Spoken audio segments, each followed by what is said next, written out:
semuanya, perkenalkan nama saya Ruciani Jebua dengan NIM 094. Saya dari mahasiswi Stika Santa Elizabeth Medan.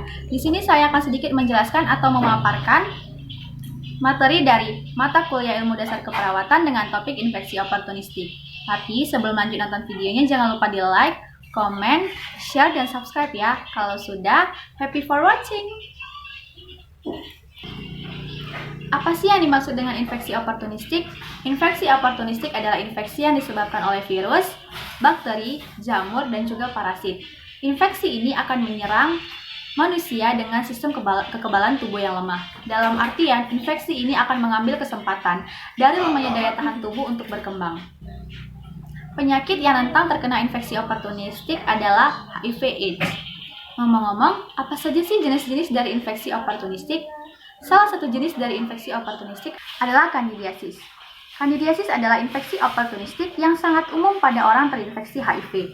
Infeksi ini disebabkan oleh sejenis jamur yang umum yang disebut dengan Candida. Selanjutnya adalah rhinitis. Rhinitis ini disebabkan oleh virus Cytomegaliae. Penyakit ini adalah kematian sel pada retina bagian belakang mata, daerah infeksi HSF. Selanjutnya adalah MAC atau Mycobacterium avium complex. Infeksi MAC sering terjadi pada paru, usus, sumsum tulang, hati, dan limfa.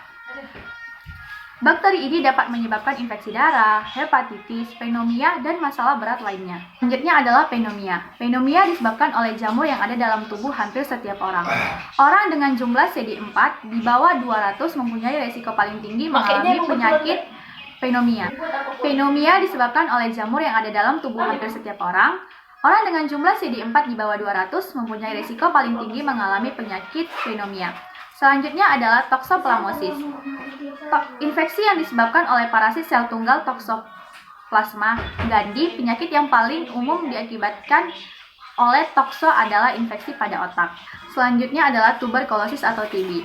Mungkin ini tidak asing lagi di telinga kita ya. Infeksi yang disebabkan oleh bakteri, TB biasanya berpengaruh pada paru, tetapi juga dapat berdampak pada organ lain.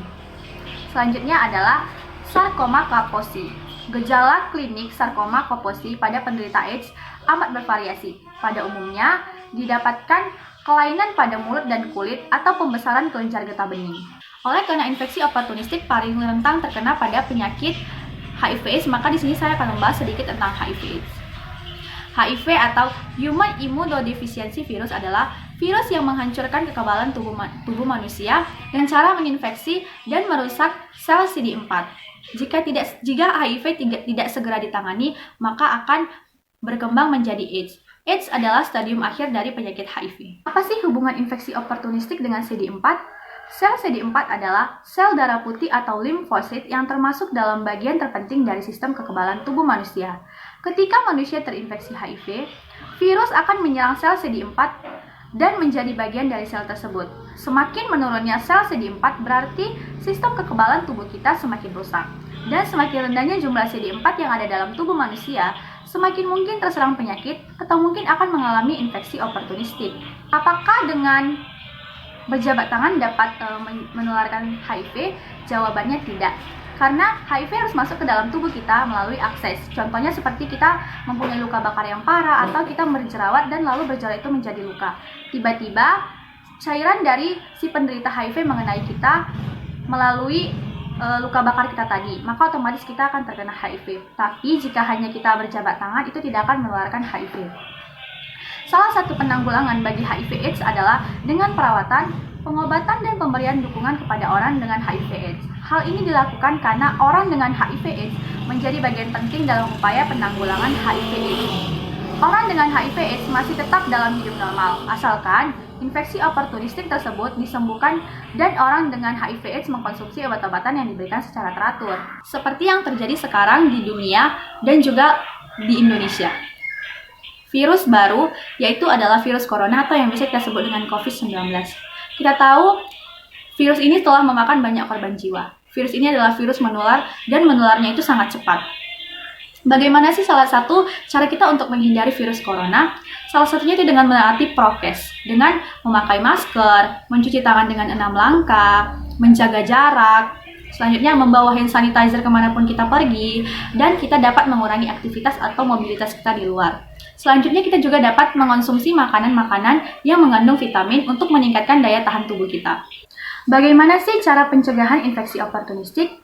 Kita dapat mengurangi resiko infeksi oportunistik dengan tetap menjaga kebersihan dan menghindari sumber kuman yang diketahui dapat menyebabkan infeksi oportunistik.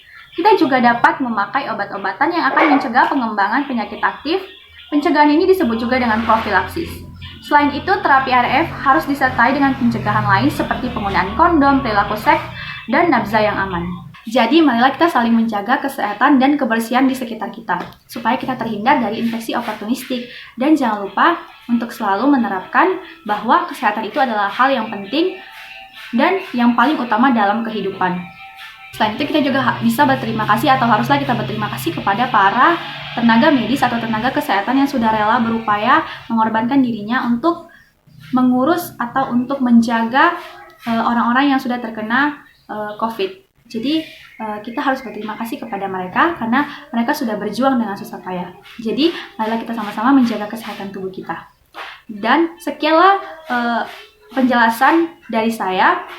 Maaf jika ada salah-salah kata. Saya ucapkan terima kasih. Salam sehat dan thank you for watching.